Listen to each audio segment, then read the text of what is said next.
Bonjour, alors 8 principes pour construire une newsletter, c'est la deuxième vidéo sur ce sujet.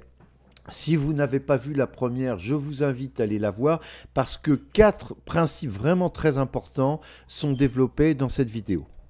Alors on commence. Alors, il faut utiliser des boutons CTA, des boutons call to action qui invitent donc à l'action, tels que par exemple voir nos tarifs réservés maintenant. Hein. Donc, c'est des incitations qui contiennent des verbes, des actions. Hein. Donc, il faut différencier d'ailleurs les CTA pour les actions commerciales, pour ce qui le plus important, hein, l'action à la motivation, à la réservation, des actions, des contenus informatifs pour lire des articles, inviter vos clients à venir sur votre site web. Adaptez votre newsletter aux langues parlées par vos clients. Ça semble une évidence, mais je le précise quand même, le minimum, c'est de proposer, bien sûr, une version français-anglais. Hein. Cela dépend de la répartition de vos clients. Dans certains cas, on peut avoir besoin d'étendre ces langues. Hein.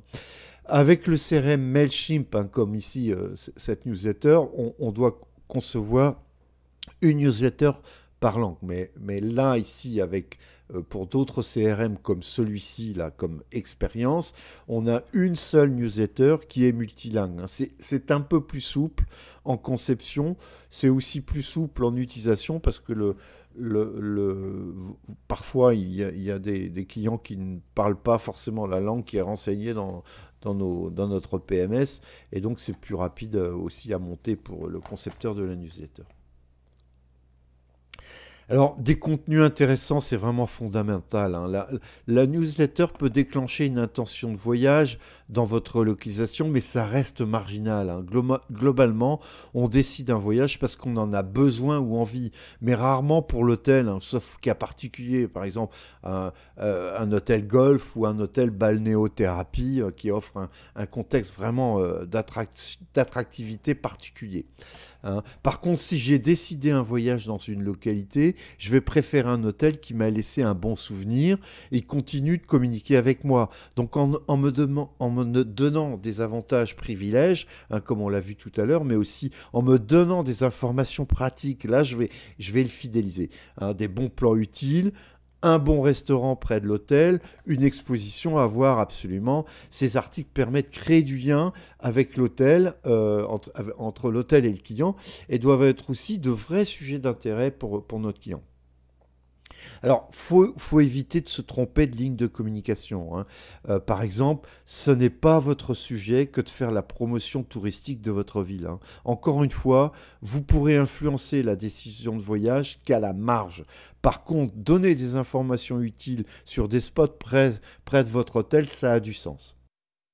Alors, ça paraît vraiment évident, mais il faut quand même le mentionner, la newsletter doit être conçue pour les applications desktop et mobile.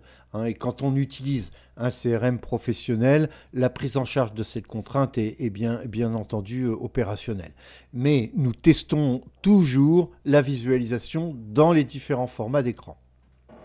Alors en résumé, des boutons Call to Action visibles et clairs, du multilingue, des contenus intéressants et une newsletter responsive.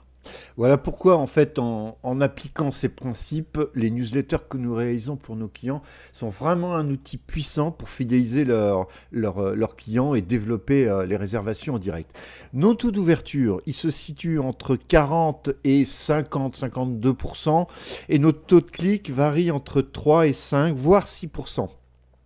Alors, le CRM Expérience évalue, par exemple, pour cet hôtel, le CA généré par campagne autour de 20 à 25 000 pour une liste de 5 à 6 000 clients. Voilà, ça vous donne une idée. Et ces résultats, ils sont possibles avec une communication régulière, de qualité, avant, pendant et après le séjour. Voilà, j'en ai terminé. Je vous remercie et à bientôt.